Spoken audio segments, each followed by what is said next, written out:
Se tem um assunto que cai na prova do Enem, é função da linguagem. Existem várias funções da linguagem. Todo ano caem pelo menos 2 ou 3 na sua prova. E mais importante, às vezes caem até mais, só que indiretamente, diluída nas outras questões da prova. Então, dominar a função da linguagem é fundamental, monstro! Você entendeu, velho? Para você ter um bom resultado na prova de linguagens. E por mais que você fale assim, a prova de linguagens é desvalorizada, mas se você demorar muito nessa prova, você acaba prejudicando a prova de humanas e a redação também. Então nesse vídeo, eu resolvi pegar a função da linguagem, te dar uma explicada rápida para tu entender, caso você esteja perdido, e te mostrar quais são as funções da linguagem que mais caem na prova, historicamente. Tem uma plataforma que eu consigo saber exatamente quantas questões caíram naquele assunto. Então eu pego todas as questões e consigo exatamente saber a frequência em que elas caem. Vou te mostrar nesse vídeo aqui. Inclusive, uma dessas funções da linguagem, ela caiu mais de 14 vezes com o mesmo gabarito. Então, se você souber, que isso, repetir o gabarito,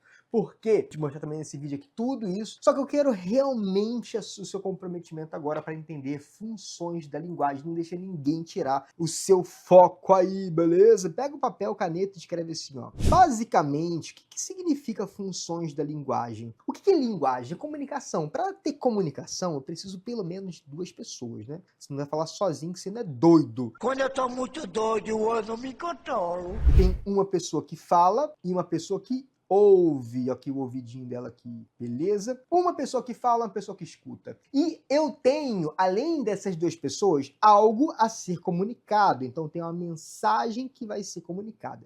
Essa pessoa comunica a mensagem. Até que você entendeu, né, monstro? Isso aqui é você. Isso aqui é você no teu dia a dia. Muito bom. Essas pessoas, elas vão receber nomes dentro da teoria da comunicação. E quais são os nomes que cada um vai levar? Muito fácil, galera. A pessoa que fala recebe o nome de emissor. A pessoa que ouve recebe o nome de receptor. Ok? Então aqui a gente já tem os elementos que compõem a nossa comunicação. E dentro dessa matéria, que se chama funções da linguagem, eles vão ser chamados de elementos da comunicação. O primeiro é o emissor, o segundo é o receptor, o terceiro elemento é a mensagem. Tá entendendo até agora? Se tá entendendo, bota assim, prof, estou compreendendo, que eu vou saber que você estava aqui comigo há mais de 2 minutos de vídeo e que você tá ligado no que eu falei até agora, pelo menos. Comenta aí. Tô entendendo, profinho. Quero ver você comentar e entender mesmo, beleza? Dentro dessa mensagem, o que é uma mensagem? É aquilo que eu estou falando com a pessoa. Eu me comunico e nessa mensagem vai ter algumas coisas. Vão ter algumas coisas. Vai ter um assunto principal que eu estou comunicando, certo? Além de ter o assunto, eu também tenho a forma como o assunto é colocado em prática. Então, por exemplo, qual que é a forma, qual que é o assunto dessa... Olha só que coisa bonita, né? Esse vídeo aqui, ele é uma comunicação. Eu sou o emissor, o profinho, você é o receptor, o monstro que está aí sentado me vendo. Eu adoro te chamar de monstro. A mensagem é tudo isso aqui que eu tô fazendo. A mensagem é tudo isso aqui, tudo é mensagem. Dentro dessa mensagem tem um assunto principal, sacou? A mensagem é tudo isso que eu tô comunicando. Tudo isso aqui é mensagem. Quando eu boto minha plaquinha do YouTube aqui, eu tô te mostrando, tem mais de 100 mil inscritos. Quando eu boto meu livro, eu tô te mostrando, tem um livro, monstro, que é o melhor livro de redação do Brasil pela Amazon. Então tudo isso aqui é mensagem subliminar, ou mensagem verbal, mensagem não verbal. Dentro dessa mensagem toda tem um assunto principal. Qual que é o assunto? Funções da linguagem. Então aqui a gente já está entendendo que dentro do assunto, dentro da mensagem tem um assunto. E o assunto, ele pode ser comunicado de várias formas. A forma pode ser, eu posso comunicar em forma de imagem, em texto, eu posso fazer, sei lá, uma música. Então a forma é o jeito como a mensagem vai chegar a você. E dentro dessa, e essa mensagem, ela também pode ter uma estética, ela pode ser trabalhada, ela pode ficar bonita, certo? Então, você pega um poema, por exemplo, o poema ele tem estética excelente. E, obviamente, você tem um ouvido aí, né? Tu tem ouvido? Tem ouvido? Tem ouvido? Eu tenho uma voz, essa voz, ela tem som. O som, ele passa na... Não sei como é que explica isso na física, que eu não sou muito ruim na física. Mas a minha voz está chegando até você por meio das vibrações que o mundo vai captando. Não sei explicar essa droga. Mas existe um canal físico que está ajudando a gente a se comunicar. Que canal é esse? É o YouTube? Não, monstro. É o canal de comunicação. Não vou saber explicar muito bem a física, mas tu já entendeu, né? Existe um canal fônico de comunicação, ou, por exemplo, certo? Então aqui a gente chegou a 1, 2, cadê o 3? Ih, pulei o 3, né, monstro? Que droga. Ah, o 3 tá aqui, ó. Mensagem. 1 emissor, 2 receptor.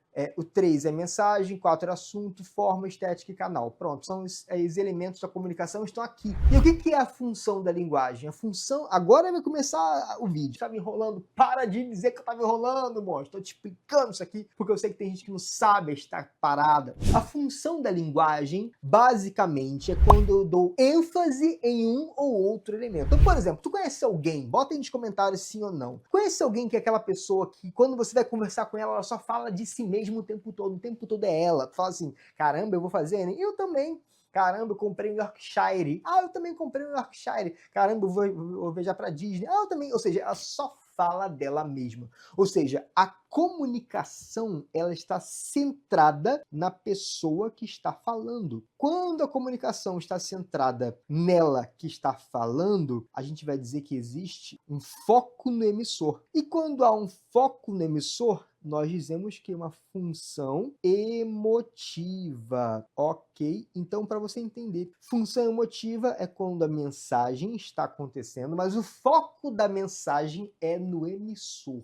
Eu posso também ter aquela pessoa, já ouviu falar, bota aí nos comentários se tem essa pessoa, se tem um amigo quando você vai conversar, ele tá o tempo inteiro te dando dicas que você nunca solicitou, conselhos de quem nunca construiu nada. O tempo inteiro ele tá dizendo o que você tem que fazer. Ah, tu tem que fazer isso. Aí é melhor você terminar com essa pessoa. É melhor você estudar esse negócio aqui pro Enem. Ou seja, o tempo inteiro ele tá dizendo o que você tem que fazer. Essa comunicação, ela está focada em você que está ouvindo. E quando a comunicação está focada no receptor, nós dizemos que existe uma função conativa ou apelativa da linguagem, certo? Não é conotativo, não, é conativo, beleza? Agora, por exemplo, eu posso, por exemplo, falar sobre alguma coisa focado no assunto, para que você não tenha duplo sentido, duplo entendimento. Então, por exemplo, vai fazer uma redação do Enem. O assunto da redação é autismo. Você vai falar apenas sobre o autismo.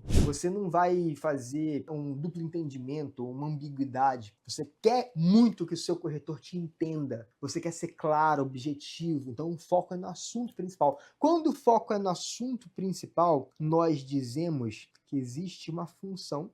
Que função é essa, profinho? Chamada de referencial. Muito bom. Então, quando o foco é no assunto, nós dizemos que a função é referencial. Quando o foco, por exemplo, é na estética da mensagem e não no assunto principal, então, por exemplo, vai falar, faça uma redação sobre mim. A professora mandou fazer uma redação sobre mim. Aí você fez um poema e começou a fazer rima. Você começou a falar um monte de coisa. Você começou a fazer metáforas, usar figuras de linguagem. Ou seja, você não está indo direto ao ponto. Você está floreando. Quando você está floreando, usando a estética da mensagem, o foco sendo na estética, a gente vai dizer então que é uma função poética. Todo poema tem função poética? Nem todo, mas a maioria vai ter. Quando, por exemplo, o foco é na forma, ou seja, na língua que eu estou falando, quando eu comento, uma coisa importante, quando eu estou comentando, isso aqui é mais difícil de todos, tá? Para a galera entender, tem muita gente que não entende. Se eu me comunicar e começar a falar sobre a língua portuguesa, se eu começar a comunicar e dizer, galera, estou falando agora no português, a minha mensagem está comentando a própria mensagem. Se eu estou falando português aqui com você, certo? Aí eu estou falando português. Eu não entendi o que ele falou. Eu estou comentando a própria forma da fala que eu estou tendo, sacou? Então, quando eu estou comentando a forma da fala, a gente diz que é uma função metalinguística. O que significa a palavra meta? Meta é aquilo que incide sobre si mesmo. Essa aula aqui, por exemplo, é uma função metalinguística. Por que essa aula é metalinguística? Porque eu estou fazendo uma comunicação com você, estou comentando a própria linguagem. Então, é basicamente isso, galera. Quando eu comento a própria linguagem, vou até puxar uma setinha para cá para ficar bem claro para você, hein? A forma significa comentar a linguagem é metalinguagem. Então, por exemplo, você escreveu um livro e fez um texto falando do livro que você escreveu. Você está comentando a linguagem. Então, um dicionário. Todo dicionário comenta o significado das palavras. Então, um dicionário é metalinguístico. É exatamente isso. E tem também aquela linguagem em que eu foco apenas em testar o canal para ver se você está me ouvindo, para ver se você está me entendendo. Então, por exemplo, eu cheguei ali no ônibus, sentei do lado de uma pessoa e quero puxar assunto com ela. Se eu falo assim, ei, ou, eu tô testando para ver se ela tá ouvindo. Se eu falo assim, cara, tá muito quente aqui, né? Tá chovendo hoje, né? Só para puxar assunto, quebrar o gelo, eu tô testando para ver se ela tá me entendendo, se ela tá me ouvindo. Quando você liga e fala alô, você está testando o canal de comunicação. Então, quando eu testo o canal de comunicação, a gente vai dizer que é a função fática da linguagem. Perfeito, profinho. Você entendeu agora esse panorama de teoria? Meu Deus, tu entendeu, cara? Tu tá aqui comigo há mais 10 minutos no vídeo, então tu é brabíssimo. O maluco é brabo. Agora vamos dar uma olhada efetivamente em quais são as funções que mais caem na prova, monstro, para você não ficar garoteando. Vou dar que menos cai para que mais cai. A que menos cai, sem dúvida, é a função fática da linguagem. Ela, pelo menos, nunca caiu como gabarito. Ela sempre caiu compondo alguma questão. Então, por exemplo, se eu perguntar qual que é a função predominante nesse poema, a função da linguagem predominante nesse poema é a função poética. Beleza, gabarito letra E. Vai ser sempre poética? Não. Só quando tiver rima, ritmo ou figuras de linguagem. Por exemplo, aqui tem o vento varria as folhas. É uma metáfora. O vento varria as folhas. Além disso, tem uma personificação, o vento varrendo. Além disso, tem uma repetição da consoante. O vento varria as folhas, varria os frutos, varria as flores. Ó, o vento, olha que doideira, né? O vento varria. Tem uma repetição do V para simbolizar sonoramente o som do vento. O vento varria as folhas. Esse sibilante, né, que vem ao final é como se o barulho das folhas. Você é doido? Viajei! Mas é isso mesmo, monstro. O poema é assim, bagulho doido. E essa repetição de consoantes ao final se chama aliteração. Então tem um monte de figura de linguagem. A função é a fática. Show de bola. Tô indo da que menos cai para que mais cai, certo? Saindo da função fática, vem a função poética. A função poética também cai bastante, mas não cai tanto quanto as outras. Vamos falar aqui agora. Então, por exemplo, vai primeiro no enunciado, tá? No enunciado vem assim, no texto de Leminski, a linguagem produz efeitos sonoros. Ó, linguagem que produz efeitos sonoros e jogos de imagem. Esses jogos caracterizam a função poética. Perfeito aí, ó. Muito bom. Caracteriza a função poética. Por quê? O objetivo é convencer o leitor a praticar uma determinada ação? Não, isso aqui é a função conativa da linguagem. Transmite informações? Não, isso aqui é a função referencial da linguagem. Visam provocar ruídos para chamar a atenção do leitor? Não, isso aqui é a função fática da linguagem. Apresenta uma discussão sobre a própria linguagem, explicando o sentido das palavras? Isso aqui é a função metalinguística. Representa o uso artístico da linguagem, gabarito letra E, poética. A função referencial cai muito também, galerinha. Meu Deus, que isso?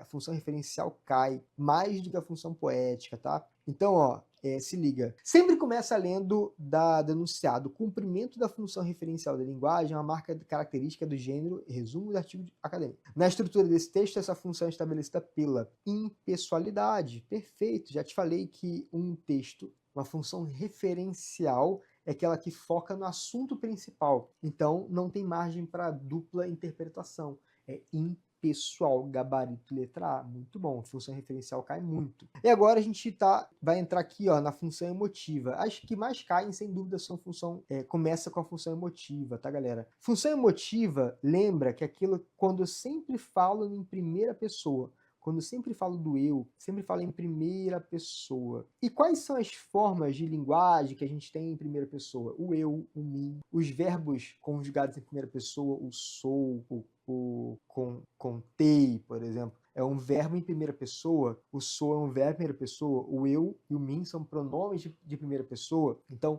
quando eu uso muito a primeira pessoa, eu estou na função emotiva. Aí que ele pergunta, no texto predomina a função poética, beleza. Mas além da poética, também predomina a função emotiva. E a função emotiva pode ser identificada em qual verso? Qual dos versos tem a primeira pessoa? Bota aí pra mim nos comentários. Bota não, eu vou te falar logo. Aqui, gabarito letra C, a cidade não mora mais em mim. Ó o mim em primeira pessoa aqui, beleza? Muito bom, galerinha. Agora vamos para a segunda que mais cai, função metalinguística, cai demais. Isso aqui é muito bom, hein? Os processos de interação comunicativa prevêem a presença ativa de múltiplos elementos da comunicação, entre os quais se destacam as funções da linguagem. Nesse fragmento, a função da linguagem predominante é, beleza, lê o enunciado, vem aqui no texto, começa a ler, antes de ler a alternativa para isso que você sabe. Aqui eu já te falei que é função metalinguística, mas por quê? Ó, olha o texto começando.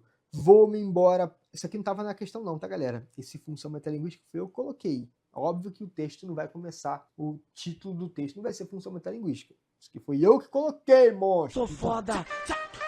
O tablet está piscando, né, galera? Que droga. Ó, Vou-me embora pra Passárgada foi o poema de mais longa gestação em toda a minha obra. Então, aqui a gente tem o autor do livro comentando o livro que ele escreveu. Cara, presta atenção, lembra? Quando eu comento aquilo que eu escrevi, quando eu comento a minha própria linguagem, eu estou fazendo uma metalinguística. Ah, mas ele não está falando dele mesmo? Não, ele não está falando do que ele está sentindo e do que ele está pensando. Ele está comentando aquilo que ele escreveu. Ele está comentando a obra dele, está comentando o livro. Quando ele comenta aquilo que ele escreveu, ele está fazendo função metalinguística, não tem para onde fugir. Então não é emotiva, não é referencial, não é poética, não é apelativa, é metalinguística. Então, por exemplo, se aparecer na sua prova um texto em que a pessoa comenta aquilo que ela escreveu, comenta o poema que ela fez, comenta a música que ela fez, ou então um dicionário, você já sabe que não tem como, vai ser função metalinguística.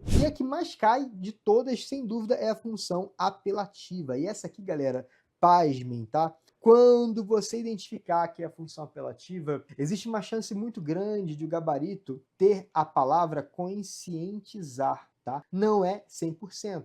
Mas 90% de chance de gabarito ser a palavra conscientizar. Por quê? Porque dessas questões todas que caíram na prova do Enem, você vai perceber que quando o texto ele é função apelativa, vem a palavra conscientizar ou no enunciado ou na alternativa. Mas na alternativa, percebe só, na alternativa a palavra conscientizar. Isso aqui é um compilado de questões que eu fiz para a minha turma do Método Linguagem Sem Segredos, que tem aqui, ó, tá vendo aqui, conscientizar, olha que coisa boa. Então é um gabarito muito previsível, muito regular, beleza. Então apareceu aqui, galerinha, uma campanha publicitária, chance grande de uma campanha publicitária ser função conativa. Se tiver, por exemplo, mandando você fazer alguma coisa, ligue 180, tá te mandando fazer alguma coisa, verbo no imperativo. Então, campanhas publicitárias podem evidenciar problemas sociais. O cartaz tem como finalidade, ó, conscientizar a população.